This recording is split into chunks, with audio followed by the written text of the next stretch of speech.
We're glad you're with us this evening. I'm Terry Brewer. Lynn Brooks is on assignment, and we will hear from her in just a moment. First, though, West Alabama has been pounded by another round of powerful storms, the second time in less than a week. One family's home went up in flames just as the storms rolled across Tuscaloosa. The details are in our top story at 5. Take a look at this. It happened on Northeast Enterprise Avenue around 10 o'clock this morning. That's near the North River Yacht Club. Fire officials tell WVUA the home belongs to Mike Riley of Randall Riley Publishing Company in Tuscaloosa. A viewer sent us this picture as firefighters battled that fire. Flames shot out of the roof, and you could see the fire from a few streets away. Fire Marshal John Brooks says the home suffered extensive damage. Neighbors tell us they saw lightning strike the roof of the home and spark the fire. Officials say no one was in the home when the fire started. When our units arrived on the scene, found the fire had already broken through the attic, in through the roof, and had extensive fire throughout. Initially, they made a direct attack, offensive attack on the fire, confirmed that there was no one in the home. We were able to assess how far the fire had progressed, and they moved to a defensive attack on the fire. Now, the cause of that fire is still under investigation. On the heels of last week's storm damage across West Alabama, more trees were knocked over by today's powerful winds. Some even crashed into houses, causing major damage like this on 27th Avenue in Tuscaloosa. Take a look at that. This tree was uprooted by the storm and damaged the roof and siding of that home. And in the community of Holt, another home was hit by a tree. This house is on 6th Street. You can actually see where the tree entered the house. The homeowner says she was not at home when the tree hit. The homeowner tells us she plans to stay at a local hotel until she can get back into her home. And power was knocked out for a while in the Holt community, sending students in that school zone home early. On 6th Street, the wind knocked down several trees in the Holt community, including this huge oak tree. Residents tell us they believe the tree was about 200 years old. Homeowner John Gray says he's thankful no one was hurt. Gray says no one was home when that tree fell. We was fortunate enough that it did not hit the house, so I just was coming in for lunch right when it happened, right before we got here. Now, the scene is similar on Vassy Street in Holt. That's where powerful winds snapped trees and knocked them over. Lynn Lunsford said her trees were shoved into her neighbor's yard. Lunsford said she was shaken up by these storms. We heard the roar Friday when the tornado or whatever it was came through and got Loop Road.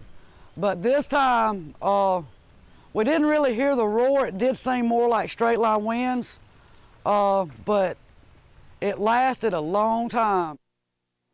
Now, Alabama power officials tell us around 3,800 people lost their power at one point today. So are we in the clear, or could some more storms be on the way? For the latest now on what you can expect, let's go to Chief Meteorologist Richard Scott. Hey there, Richard. It's been a busy day. Yeah, no doubt about it, Terry. You're still watching some severe storms just across state line. In fact, a tornado warning for Starkville, Mississippi area. And we're going to watch this cell as it does move off towards the east. So northern Pickens County, just a heads up, we think this storm will weaken a bit as it does move off towards the east, but there could be some damaging winds as this thing does cross state line. Also southern to central Lamar County, a strong thunderstorm. Lots of lightning out there, by the way. So if you're outdoors, lots of lightning happened. The storms arrived a little earlier than expected this morning. In fact, waking many of us up early this morning. And again, still more storms back off towards the west across northern Mississippi. And those will continue to build in our north and western counties to the south of Greensboro. The severe weather threat is very low tonight, but we are talking scattered thunderstorms likely area wide. Best chance of severe weather happens Tuscaloosa, points north. What about the rest of the forecast? I'll have the latest coming up in Maine weather. All right, thank you, Richard. Well, oil drilling is slowly returning to the Gulf Coast 1 year after an explosion aboard the Deepwater Horizon oil rig in the Gulf of Mexico killed 11 workers. It's considered the worst oil spill in U.S. history. The Gulf Coast tourism and fishing is still trying to recover from the disaster. Reporter Nicole Collins has the latest. We're going to go try to catch some fish. 1 year after the worst oil disaster in U.S. history began, the struggles of those on the Gulf Coast appear far from over. There's still a lot of people on this island that's hurting. The huge oil rig explosion on BP's Deepwater Horizon claimed the lives of 11 men and spewed 200 million gallons of oil into the Gulf of Mexico, devastating the fishing industry, keeping tourists away. As the fishing season approaches, that weighs on the minds of those who continue to try to make their living here. I think there's going to be a little bit of shrimp out there, but the problem is that the market, consumers, that's what I worry about. Local and state government officials are pleading for Americans to visit the region and urging BP and the federal government to do better. I stand here today, a year later, and I still can't look you in the eye and tell you who's in charge. We continue to call on BP to truly make it right. Here in Louisiana, we have over 300 miles of our coast that continue to be oiled. Some complain the claims process has been painfully slow. The man in charge of approving payments says out of $20 billion set aside, $4 billion has been paid out so far. I'm paying thousands of fishermen and people in the Gulf every day. While a year has passed, many questions about the oil's impact on the Gulf remain, and scientists say it could be years, even decades, before there are answers. In Washington, Nicole Collins for WVUA News. Now, Alabama's coast was hit hard by the oil spill in the form of lost tourism dollars. WVUA anchor Lynn Brooks is in Orange Beach. She joins us live via Skype to tell us how the coast is looking on this one-year anniversary. Lynn. Hey there, Terry. Here on the Alabama coast, the news a lot more positive, I believe, than what we just saw there in Louisiana. Of course, the fishing industry, which is a major moneymaker here on the Alabama Gulf Coast, was hit extremely hard, as it was all along the Gulf Coast. But the news here, largely positive for fishermen. Business is slowly starting to pick back up. You might remember this time last year, we spoke with a fishing captain, Eddie Sims. He's with Adrenaline Charters, and his customer list as of the summer of 2010 had dropped nearly to zero. But today, Captain Eddie says he has some good news. He's starting to take out groups of upwards of about 20 people out on fishing charters, and that's happening on a fairly regular basis. You know, the state of Alabama just wrapped up around a spring break, and people go in waves to their spring break vacations. Captain Eddie told me that his spring break business was pretty good, and now his summer charters are starting to fill up. Slowly but surely, he's reeling in one customer at a time. Still, Captain Eddie says that his numbers are not quite at that pre-oil spill 2009 number that, of course, he'd like to see again. But he tells me that if this early April season is any indication, he will get there slowly.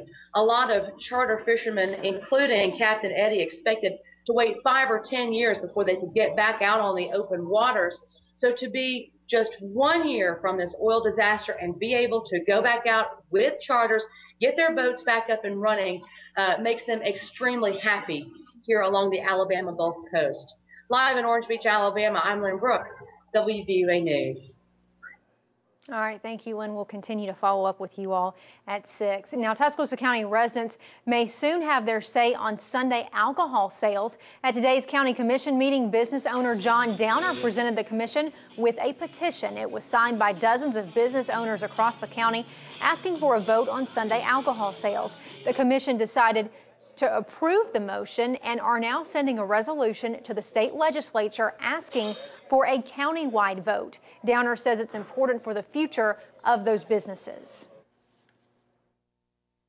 It's signed by 37 owners at 45 locations in the county. Some of them at some point in time may be annexed into the city if they don't get this done. Now, Commissioner Don Wallace told WVUA if the legislature approves the measure, the city of Tuscaloosa will also have to vote again. Now, the nation was brought to a standstill 12 years ago today. Today is the anniversary of the Columbine High School shooting rampage in Littleton, Colorado. 17-year-old Dylan Klebold and 18-year-old Eric Harris are accused of going on a shooting rampage Investigators said they were armed with guns and bombs. 12 students and 1 teacher were killed. 23 others were injured.